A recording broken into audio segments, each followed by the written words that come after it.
Yeah. Yeah, turn it up. 6 to 9. Jimmy. Yeah. Governor's back. From Easy Rider.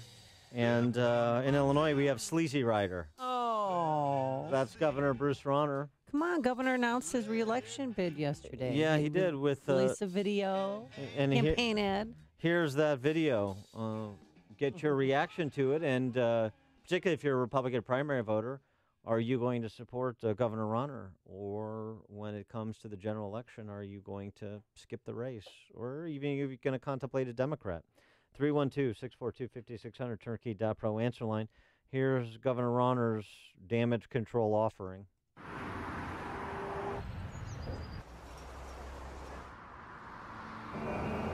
They said it couldn't be done, that it was crazy to think this place could be saved, that we should give up, give in, and resign our hopes and dreams to a corrupt culture of permanent political failure.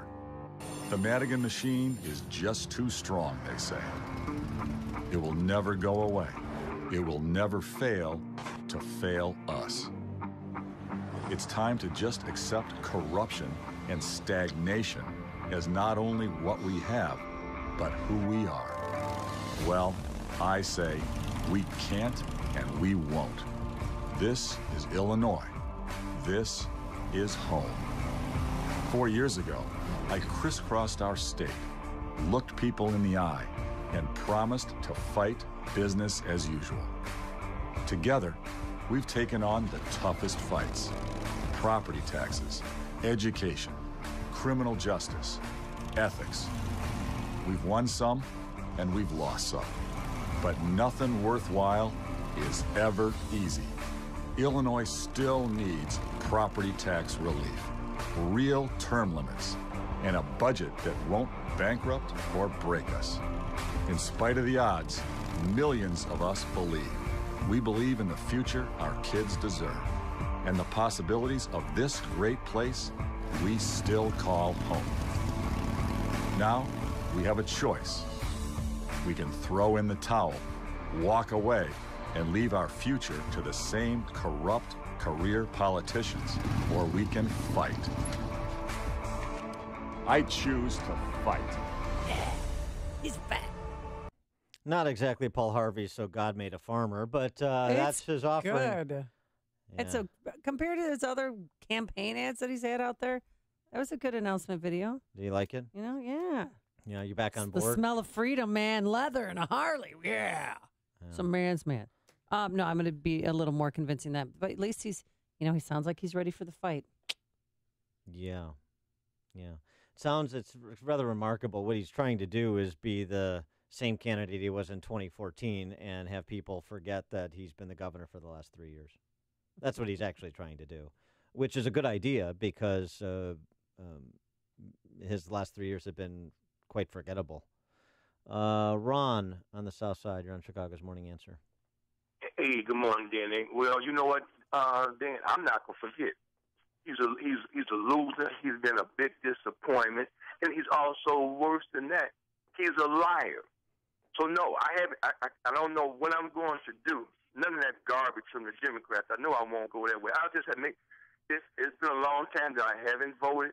But right now, I'm having a hard time. I don't know. I don't know if it's going to be a plan. But, yes, you know, this guy is a loser. And he's talking about fighting. You got your butt whipped. So, no, I won't be voting for him. Have a good day. Thanks for the call, Ron. The other thing he's continuing to do, which has been a strategic mistake for 3 years, and, of course, as long as his wife doesn't think so, he just keeps doing it. Was she on the back of the Harley with him? She wasn't in the video. But metaphorically, she's like his great gazoo. She's always right there on his shoulder. Well, the sidecar, I was thinking. Yeah, you should get a sidecar. They expand out, like go to a wide shot, and there she is, Diane. No. The sidecar would be for Bruce. Oh. I see what you did there. But see, here's one of the other things he's doing is continuing to do the kind of it's all Madigan's fault, and he's trying to run against Mike Madigan. Yeah, that's what he did. I mean, he sat down with Craig Wall from ABC7. But there's still a lot of work to be done. There's still many, many challenges, and most of them, Speaker Madigan is the one who's blocked them by controlling his General Assembly and making sure his legislators are more loyal to him than to their constituents. How about the 15 House Republicans who voted for the tax increase? How you doing? Well, he waved off Partner. frustration in his own party. Uh-huh. And he was thinking this bipartisan Yeah, revolution. blah, blah, blah. We're calling for a revolution, a movement of all the people in Illinois. Democrats, Republicans, it doesn't matter. This isn't about partisanship. This is about good government and changing our system. Yeah. So maybe he voted that way to court Democrats and undecided voters. Voting for abortions to be paid for with our tax dollars. Yeah, good, right. You fine. know the list, sanctuary state. Good luck, running the Daniel Biss campaign in the Republican primary or with Republican voters. Good luck maintaining that base in the Republican Party or believing you can establish it to the left of Kennedy and Pritzker on the other side. Good luck with that. Okay, fine. That's an approach. That's a decision he made. We'll see how it works out. Right now, the reason he's spending as much money as he's spending at this point without a primary challenger, though that's still a pending issue, is number one, to forestall a primary challenger. Number two is to try and get back into this race because he's 25 points down. God, he's going to contribute more than $50 million of his own money. Yeah, and it's worth noting that not a lot of other people are. His biggest contributor in the first quarter of this year was interest on his own donation. You know, it's him and Ken Griffin and not a lot of other people.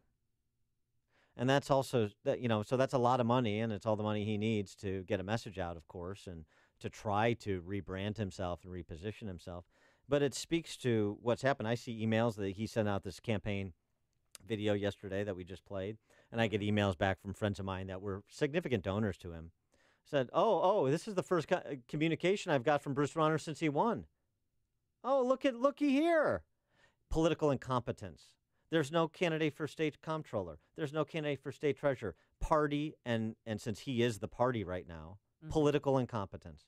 Political incompetence in addition to treachery and, as Ron from the South Side appropriately said, an absence of integrity. And that's the fun of it. Forget, it's not a single issue. It's the cumulative effect of all of these decisions that reinforce a truism about Bruce Rauner. Well, is that Jeannie... the truism is this, that he is without integrity. And if you're without integrity, then it really doesn't matter what position you're taking at any given moment, because how can I trust it? Is Jeannie Ives going to run against him? That's pending. That's what Craig Wall was talking about. It's a possibility. Other people say that. I think she's looking to see if she can put together the necessary resources on a very short time frame. I mean, you have to file by December 4th. Ooh. You got a March 20th primary against, as you just said, a guy with $70 million, and obviously the ability to write a lot more. So that's a decision I think that she's going through. But if she does decide to get in, it's a very good chance she can make it a contest. And it's all of his doing, because he wasn't the guy that he said he was going to be in 2014. That's not the guy he's been. And there's just I appreciate the arguments being made by Republicans in Illinois, including Republican leaders I respect, Richard Porter, who's the Republican National Committeeman, for example. I appreciate it. I appreciate what they're trying to do. I appreciate the role they're trying to play. But there is no substantive argument to be made that can defend his performance and his duplicity. And there's no other way to describe it. There's just no other way to describe it if you're being honest with yourselves and you're being honest with the rank and file Republicans out there, who I think, frankly, are a bit weary of being lied to all the time and seeing their party do the bidding of the other side, which is why we're in the super minority, by the way, against the backdrop of the Madigans and the Cullertons that the governor decries, who are bulwarks against improvement in this state. All self-inflicted wounds. Steve in Hinsdale. Yeah, I'm happy we have a Republican governor. I mean, we could have the oversized trust fund billionaire Pritzker. I'm not quite as sanctimonious as some of the party regulars. So you know what? Compared to Pritzker or Kennedy, I think we got Rauner. Let's vote him in and go from there. Thanks much. Have a great day. Bye. Thanks, Steve. Can you really see sitting out this election? Yeah, I can. I mean, one of the things is just the focus will be on the House races. Since he points to Madigan, I agree. So that's where I'm going to focus on working to advance the interests of legislative candidates to get the 9 seats we need to pick up the House, to depose Madigan, and to really imbue hope into the body politic by deposing Madigan as the House Speaker. That's the real play, and it's a much better percentage play than governor because Rauner has so poisoned the brand for that office in addition to his own personal brand. And I'll tell you, you have a lot of people. Here's what's going on in the financier community to some extent. Mm-hmm. For people that aren't kind of just washing their hands totally, they're basically like, look, I wish Rauner would go away and we'd give somebody a chance for a fresh start against whoever the Democrats nominate. But short of that, I don't want a bloody primary. Then if we can't get him to walk away, which doesn't look like, of course, then let him be the nominee and see if with his money over time he can crawl his way back into the race. That's about as enthusiastic an argument on behalf of Rauner as you're going to get from people that are otherwise, inclined to be supportive of Republican candidates. So that's not too inspiring. And the party is still in open revolt at the grassroots level against him. There's no question about that. Phil in Buffalo Grove. Good morning, guys. I'm going to probably sit this one out. My fellow citizens of the state, this is what they want. Bruce Rauner loves his wife. His wife is not conservative, and that's fine. God bless the man, loves his wife, but she's definitely wears the pants in the family, and that's fine. Got no problems with that. Everybody's up to their own deal. But prediction: January 1, 2019, your state income tax will be 6.5%. Thanks for the call, Phil. Yeah, well, perhaps we'll see. It's not his race is not the only race. Joan in Long Grove. I just think Jeannie Ives could fight a lot harder than Bruce Rauner, and the integrity is a big issue with me. And I think I'm not voting for him if he's it. Thanks, Joan. Appreciate it. Seems like the personal turmoil. Well, you can hear it in her voice. Well, people want to see the state improve. That's why they want to live here and they want things to be better here. 85% of the state thinks the state's on the wrong track, and they're right. And so you understand why you have hope in somebody that's an outside agent that's going to shake things up and turn around Springfield as he promised and becomes just another inside hack. And so people are resigned. And that's a problem for the Republican Party, too, is fatalism. I mean, again, fatalism, like ignorance, is the ally of the political class. Kevin in Northfield. So Rauner's problem with the second biggest donor is a conflict of interest. The what? Rauner's problem is interest on his donation. Thank you, Dan. Here's what my devoted wife says. She believes that it was the worst ad ever. It was a pandering, like you say, sleazy rider ad, pandering to our worst motorcycle riding instincts without a helmet. And the idea of a correct ad would have been, show me, don't tell me, show me. So you have Michael Madigan in line at the grocery store, and he's buying sirloin steak, he's buying filet mignon, he's buying the most expensive seafood. And then when it comes time for his $100 grocery bill, he says, "Oh, I don't have it. Get the guy behind me to pay." Yeah, that's not bad. Thanks for the thanks for the call on the ad idea, Kevin. Maybe I'll use it. James in Westmont. I like that one too. And to kind of piggyback on that, I have more respect for Rauner if he rode a tricycle in the ad, only because that's kind of how he was acting, and he was actually outmanned. So I hate to say it, but I don't know. What do you think, the tricycle? Thanks for the call, I like a James. big wheel with the flag in back, the safety flag with the neon. What about a tricycle race between Spalding and Rauner for the governorship? So we could just skip all the spend and all the patronizing ads. The poor tricycle. Or for Pritzker, I mean, Rauner would be eating his knees because he's so tall. Well, I would suggest like a Nathan's hot dog eating contest with Spalding, but we don't have anybody on our side that can compete with Spalding. Ralph, it's a walking health issue. Ralph and Rantoul. Yeah, forget the tricycle. Go with the outrigger training wheels for new motorcycle riders with one of those big triangles on the back of his bike. Look, Rauner. The problem with Rauner is a sales guy, and unfortunately, he sold a product that he lied about. He sold a product that he was going to be conservative, and he wasn't. And normally, when a salesperson oversells a product or lies, the people that get stuck supporting it are the poor customer service people in the organization. And Rauner doesn't even have that going for him because he hasn't built up an organization. He doesn't have anybody in the state primed for any of those key positions. He's been a really, really bad leader, and he should be ashamed of himself and take his money and go and be richer because he's good at that, and just go away and not be a governor. Thanks, Ralph. Next thing you know, we're going to find out he's Norwegian. Yeah, right. The Swedish thing was a total fabrication. Here's the thing, too. Veto session begins today, and the Democrats are going to try and trick bag him again now that they got him on the run, signing all their stuff. Assault weapon ban. Now, he's supposedly a Second Amendment guy, but if he wants to appeal to suburban women the way that his wife wants him to, by being a Democrat, what's he going to do if an assault weapon ban gets to his desk? Won't that be interesting? Oh, boy. Liz in LaGrange. Good morning, guys. Hey, listen, I campaigned long and hard for Bruce Rauner. I mean, I spent a lot of nights walking around the neighborhood and getting signatures. I'm so highly disappointed. I hate to use the phrase, he's dead to me. But if there's another Republican candidate, I'll support them.